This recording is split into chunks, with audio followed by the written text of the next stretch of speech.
Comencemos con una de las líneas generales que han armado los conceptos de los historiadores. Es la línea que podría calificarse de la justicia posible. No pretendo, por supuesto, hacer un balance historiográfico. Inútil enseñarlo por otro lado frente a quienes ya lo han hecho muy bien desde aquí en ustedes. Se trata solo del equivalente a los apuntes a lápiz de un pintor. Empezamos por el paisaje después de la batalla. Los historiadores hemos descubierto por distintas veces que para los campesinos zapatistas el costo político de asumirse como realistas de la línea constitucionalista radicó en el sacrificio a la autonomía de los pueblos, autonomía que sería fundamento de la imagen que ellos hicieron de sí mismos como parte de la estrategia de guerra, aquella que por casi medio siglo hemos calificado como utópica, que en diciembre de 1911 heredero de locura y la única promesa legal zapatista para la posguerra, según se describe de la ley sobre libertades municipales y su lectura comparada con la ley relativa a los representantes de los pueblos en materia agraria de 1917 y de la práctica silenciosa de pueblos y campamentos entre 1911 y 1919. Es notoria la diferencia entre la propuesta zapatista de la década revolucionaria y la puramente agrarista que recibió desde 1920. Así, por ejemplo, en este paisaje pueden encontrarse contrastes que marcan las diferencias. En vida de Zapata se hacían públicos pronunciamientos como este. ¿Sí? Si un hombre trabaja y produce, de él debe ser el medio de producción y el fruto de su trabajo. Y esta doctrina revolucionaria debe abarcar todas las formas de vida económica del país.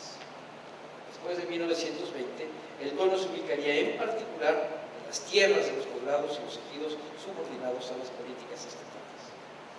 Para reconstruir estos dos paisajes, hemos de recurrir a las artes combinatorias del historiador, para usar las palabras de Bonfugini, con las que se han buscado los entramados de relaciones campesinas y el difícil diálogo con los encargados de formular leyes y decretos desde el cuartel general, y los que hacen comprensibles acontecimientos al ser ordenados según las normas de las eficacias históricas e historiográficas. Más allá de las diferencias estilísticas o puntos de partida filosóficos, historiadores, sociólogos y antropólogos hemos ensayado la proyección del mismo tema desde distintos ángulos. Detrás hay un cierto eco-utopista que viaja de los extremos del romanticismo al de la grosera descalificación política. El justo medio ha sido enriquecedor académicamente hablando un poco más abundante. Tradición utópica sin ingenuidades, podríamos decir.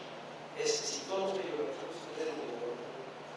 El énfasis está puesto en las dinámicas políticas de pueblos y comunidades, vistos con diferentes vocabularios y en distintos momentos de la historia, de esta historia.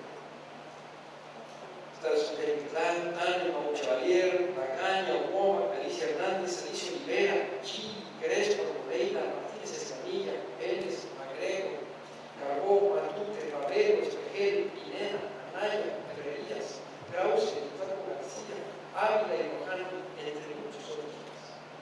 Buscarlos en los pueblos, dueños y depositores de los títulos son las claves para delinear los secretos reales e imaginarios de esa utopía agraria, de esa guerra campesina, según señalaba.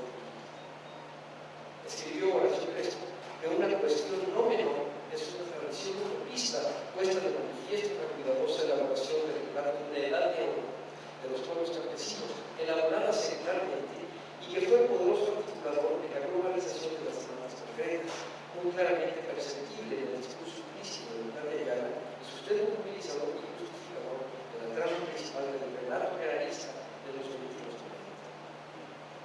Pero tal vez, como también afirmó Crespo, el zapatismo como construcción verbal no sea más que el delta de innumerables vertientes de narraciones situados, recordados, renovados, inventados, que tuvieron como virtud la transversalidad, recorriendo capas sociales y destinos.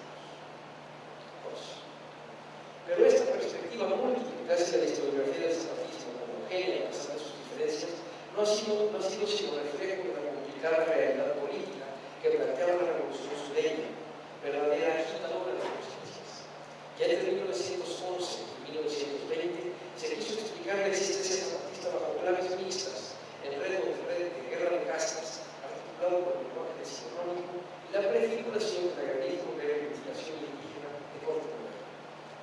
En la década revolucionaria también se ensayó la explicación mesurada de su proyección política sin tonos bucólicos y sin sospechar las posteriores interpretaciones genésicas.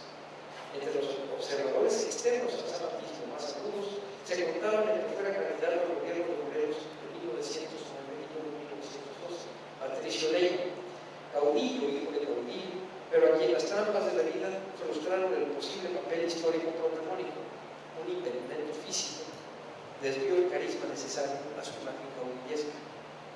Pero también están Juan Sánchez Azcona y Luis Cabrera en las primeras jornadas de la Revolución, Lucio Blanco, Antonio Villarreal, Atenor Sala y Felipe Ángeles en el transcurrir del proceso.